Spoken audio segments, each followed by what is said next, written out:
પણ જુઓ ને જાય હનુમાન એ બોલ્યો કાયમ બેઠો ઈ કાગડા કાનમાં ગુંડો હાથમાં ગદા અને વગર કસોટે હોય કસોટા પણ મારી અંજની ના કાયા હનુમાન જેદી મારી ભગવતી મારી જોગ માયા એમ કેવો છે સીતાજી જેદી રાવણ જેદી એમ કેવો હરણ કરીને જેદી લઈ ગયો અને જેદી વૃક્ષની નીચે મારી જોગ માયા સીતાજી બેઠા હતા માતાજી બેઠા હતા અને હનુમાનજી એમ કેવો છે કે રામનો સંદેશો લઈને ગયા હતા બાબાએ અને તેથી માતાજીને કીધું કે માં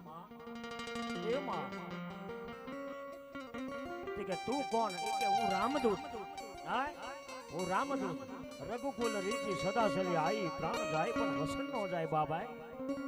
બરાબર તેથી માતાજીએ કીધું હનુમાનજીએ કીધું કે માં તારા કપાળની માલપા હ્યાથી શાની છે કે તારા રાઘવને એટલી બધી વાલી છો ને બાબા એટલે કે માં એટલે એમ કહેવાય છે કે હ્યાથી એટલી સિંદૂરની એમ કહેવાય છે પૂરી છે તો એટલે તમને એટલા બધા રાઘવ વાલા છે રામ અને તો એમ હનુમાનજીએ કીધું કે માં તને તો હાથી વાલી હોય ને બાપ તો મારે તો રાઘવ માટે આખું રંગાઈ જવું છે બાબા અને ઈ મારો હનુમાનજી મહારાજ છે બાબા અને શું બાપ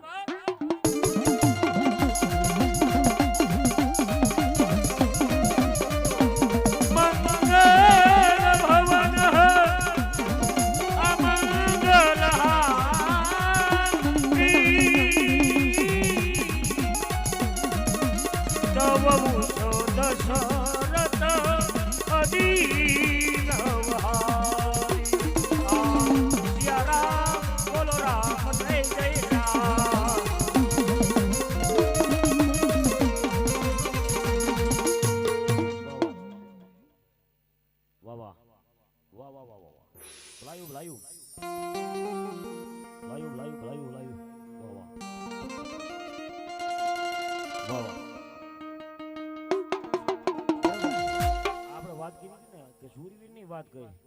ઝાડા પાળા નદીએ નાળા એમ કહેવાય છે વિજયભાઈ સુરવીર બેઠો હોય નાની એમ કહેવાય છે કે 14 વર્ષની દીકરી એમ કહેવાય છે કે નદીએ એમ કહેવાય છે કે કપડા ધોવા જાય બાપ અને તેડી અને નેરાનો કાંઠો હોય ને અહીંયા ભેખડો હોય ને બાપ એ દીકરીને ખબર નથી કે અહીંયા સુરવીરની એમ છે કે ખાંભી છે ખબર નથી કપડા ધોતી હોય ને ખાડી હોય ને એમ કહેવાય છે કે એને ઓઢાડી એને ખબર નથી કે આ સુરવીર ને પાળિયાની ખાંભી છે બાપ અને તેડી ઈ દીકરી કપડા હુકાઈ જાય એમ કહેવાય છે ઘેરે જવાનો એમ કહેવાય છે સમય થઈ જાય તેડી કપડા ઈ હાડી માથે લઈ લઈને તેડી પથ્થર માલી પાળ્યો જોવા બાપે બાપ કે હા ભાઈ મારી દીકરી બાપ ઈ હાડી ઓઢાડીને રહેવા દે બાપ કે દીકરી કે કેમ હું પાળ્યો છું બાપા અમે દીકરીની વારોમાં કામ આવી ગયેલા છે ગાયો માતાના કામ આવી ગયેલા છે બાબા અહીંથી ગાયોને